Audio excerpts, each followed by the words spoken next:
Assalamualaikum warahmatullahi wabarakatuh. Oke teman-teman, kembali lagi di Didi Channel. Oke, seperti biasa untuk hari ini Didi akan memberikan informasi lagi nih teman-teman. Kali ini Didi akan memberikan informasi seputar news kasus SRP dengan SEC teman-teman ya. Nah, seperti apa kira-kira perkembangan mengenai kasus SEC dengan SRP teman-teman? Nanti bakal dibahas di video ini, jadi pastikan kalian tonton sampai habis. Oke, namun seperti biasa sebelum melanjutkan video ini jangan lupa kalian tekan tombol subscribe dulu ya teman-teman, karena sekali lagi subscribe itu gratis dan tentunya kalian akan mendapatkan update-update video terbaru dan info-info terbaru dari Didi Channel. So nggak usah kelamaan, langsung kita kepoin. Jadi nah oke teman-teman, di sini dikutip dari YouTube ya, di mana saat ini ya Ripple mencetak kemenangan signifikan nih teman-teman ya, karena hakim menolak klaim hak istimewa pengacara klien SEC teman-teman ya. Di video Didi sebelumnya teman ya, Didi itu sudah berulang kali menjelaskan ya teman-teman ya, bahwa lagi-lagi teman-teman ya, SEC itu tetap kekeh mempertahankan hak klien istimewanya ya kepada Hitman teman-teman ya, dengan alasan agar email dari Hitman itu tidak bisa diserahkan ke pengadilan ya untuk dibongkar teman-teman ya, karena memang isi dari email Hitman tersebut menyatakan bahwa BTC dan Ethereum itu adalah komoditas teman-teman ya, bukan sekuritas, dan itu adalah salah satu bukti kuat untuk Ripple atau SRP teman-teman untuk memenangkan kasus ini. Namun lagi-lagi teman-teman ya, SEC itu menahan atau bersikeras untuk tidak membocorkan email tersebut teman-teman dengan berbagai alasan ya. Salah satu alasannya yaitu teman-teman ya, katanya Hitman itu adalah salah satu hak klien istimewa teman, yang data-datanya itu harus dilindungi katanya teman-teman. Oke, di sini kata Alec Dobia ya, pengadilan telah menolak argumen SEC bahwa hak istimewa pengacara klien melindungi produksi dokumen yang terkait dengan pidato William Hitman teman ya. Jadi di sini sesuai yang dijelaskan Alec Dobia teman ya, katanya itu pengadilan itu telah memutuskan nih untuk menolak argumen SEC nih mengenai hak istimewa pengacara klien yang katanya melindungi dokumennya teman ya. Di sini sudah disebutkan jelas ya, pengadilan itu telah menolak argumen SEC mengenai hak istimewa, yang berarti teman ya, di sini pengadilan tuh menyuruh mau nggak mau, bisa nggak bisa ya teman ya, SEC itu harus mengungkapkan isi email Hitman tersebut ya di pengadilan teman. Nah, di sini teman-teman ya, Hakim Sarah Netbun teman telah menolak klaim hak istimewa pengacara klien Komisi Sekuritas dan Bursa AS sebagai pukulan bagi badan pengatur ya. Dokumen harus dibawa pungkasnya teman-teman ya. Oke. Nah, di sini teman-teman ya. Jadi di sini teman-teman ya, Hakim Netbun itu benar-benar menegaskan dan menolak mengklaim hak istimewa pengacara klien yang sudah diajukan oleh SEC teman ya. Hakim Sarah Netbun ini teman ya, dia itu juga mengatakan teman ya, katanya itu dokumen harus dibawa pungkasnya teman. Mantap jiwa ya.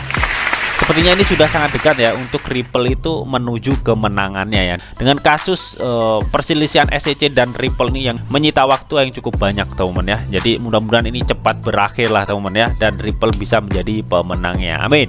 Dan di sini juga dijelaskan ya, katanya pengacara pembela James Cavillan teman ya, dimana James Cavillan ini yang mengikuti amicus ya teman ya dari proses pengadilan ini teman ya, mengenai kasus SEC versus Ripple ya. Nah, dimana di sini ya, menurut pengacara James Cavillan teman ya, dengan dia itu mengikuti kasus SEC versus Ripple ini teman, dia itu mencermati nih, katanya menggambarkan keputusan itu adalah sebagai bantingan tubuh katanya teman ya. Mungkin menurut pengacara James Cavillan ini, kalau mencermati kasus SEC dan Ripple ini ya sebagai bantingan tubuh untuk si pihak SEC teman-teman ya. Karena di sini teman ya, Hakim Sarah Netbun ini teman ya telah mengklaim menolak hak istimewa pengacara klien ya yang sudah diajukan oleh SEC untuk melindungi data atau dokumentasi mantan petinggi SEC atau si Hitman itu teman ya. Sedangkan di kasus ini teman-teman ya, bukti kuat Ripple itu berada di email si Hitman yang dahulu menyatakan bahwa BTC dan Ethereum itu adalah komoditas bukan sekuritas teman-teman. Dan lagi-lagi teman-teman ya, meskipun si Sarah Netbun ini telah menolak klaim hak istimewa pengacara klien Komisi Sekuritas teman-teman ya, namun di sini SEC itu tetap kekeh juga ya, meminta kepada pengadilan untuk hak istimewa pengacara klien itu untuk dilindungi dokumen internalnya ya. Intinya di sini SEC itu tetap kekeh ya, gimana masalah mau selesai gitu teman, sedangkan bukti mau dibongkar dihalang-halangin gitu teman. Nah, di sini juga dijelaskan katanya penggugat awalnya berusaha untuk menegaskan hak istimewa proses deliberatif ya, tetapi agensi menggagalkan upaya tersebut pada bulan Januari. Pengadilan memutuskan bahwa pengumpulan fakta dari pihak ketiga itu tidak memenuhi syarat sebagai aktivitas istimewa, teman-teman. Oke, jadi yang dimaksud di sini teman-teman ya, pihak penggugat atau si SEC teman-teman ya, dia itu masih berusaha menegaskan hak istimewa nih mengenai proses deliberatifnya teman-teman ya. Namun di sini ya pihak agensi itu telah menggagalkan upayanya nih pada bulan Januari kemarin teman-teman. Dan akhirnya teman-teman ya, di sini tuh pengadilan memutuskan nih bahwa untuk pengumpulan fakta dari pihak ketiga itu tidak memenuhi syarat sebagai aktivitas istimewa teman-teman ya. Jadi kita ketahui teman-teman ya, SEC itu bersikeras untuk meminta hak istimewa pengacara klien ya untuk melindungi data dokumen internal yang terkait dengan pidato dari mantan pejabat tinggi William Hitman teman-teman ya. Nah, berhubung si William Hitman ini sudah menjadi mantan teman-teman ya, maka bisa disebut William Hitman ini sudah menjadi pihak ketiga dari kasus SEC dan Ripple teman-teman. Makanya di sini pengadilan itu memutuskan nih bahwa untuk pengumpulan fakta dari pihak ketiga tidak memenuhi syarat sebagai aktivitas istimewa. Makanya di sini teman-teman ya, hakim dari Sarah Netbun ya telah menolak klaim hak istimewa pengacara klien teman-teman ya, dan dia itu juga menegaskan dokumen harus dibawa teman-teman ya, seperti ini ya.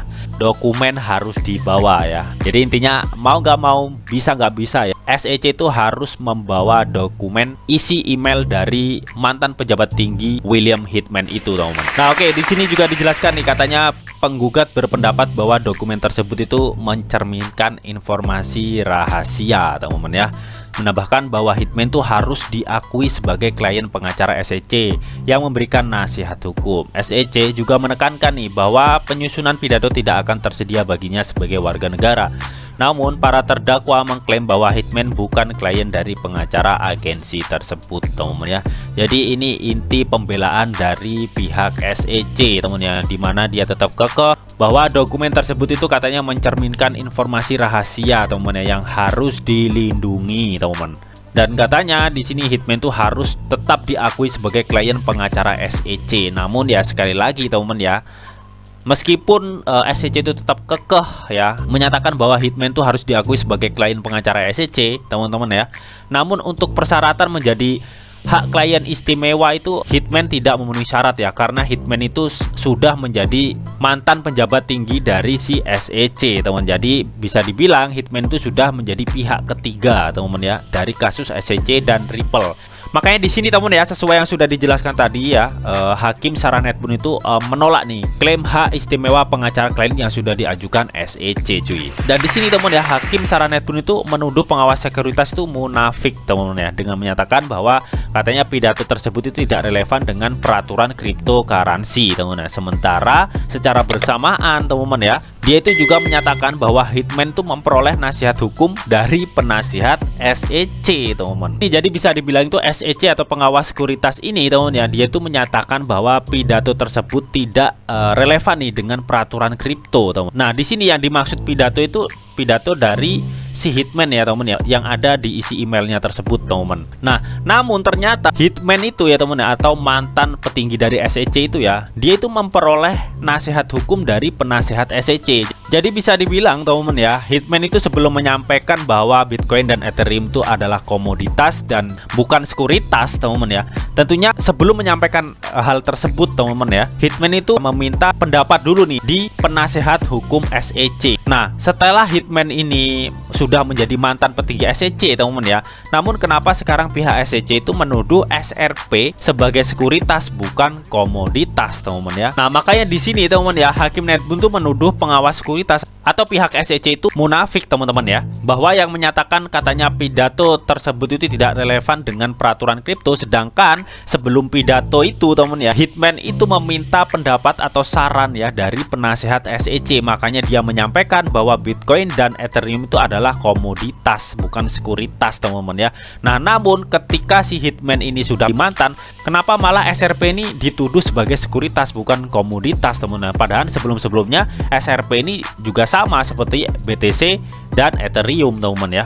Jadi kalau kita melihat ini teman ya, sebenarnya yang membuat ribet itu si SEC-nya teman ya. Padahal kalau kita ketahui perusahaan Ripple atau SRP ini cukup patuh terhadap peraturan di Amerika, teman ya. Namun karena permasalahan ini, teman ya, akhirnya ya perselisihan itu terjadi, teman ya. Padahal sebelumnya itu aman-aman aja gitu, teman ya. Namun di sini kabar bahagianya yang sudah disebutkan tadi, teman ya, di mana pihak hakim sudah memutuskan untuk menolak klaim hak istimewa pengacara klien yang diajukan oleh SEC, teman-teman. Dengan dia itu menegaskan bahwa si SEC itu dokumennya harus dibawa, teman-teman ya, mungkin untuk menyelesaikan masalah ini, teman-teman. Jadi ini sentimen yang cukup positif banget untuk perkembangan masalah SEC dengan Ripple, teman ya. Yang kalau kita lihat beritanya saat ini, teman ya, ini cenderung sepertinya bau kemenangan itu sudah dekat dengan si pihak Ripple, teman. Nah, lalu bagaimana nih menurut kalian mengenai hal ini?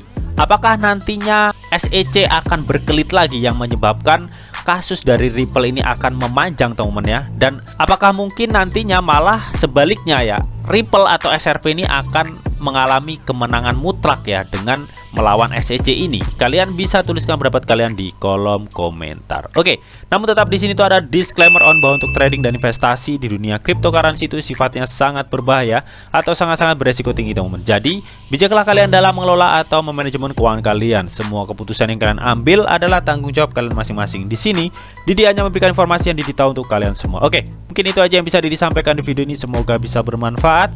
Jika kalian suka video ini, jangan lupa kalian klik like, share, komen, and di subscribe, teman-teman, karena sekali lagi subscribe itu gratis.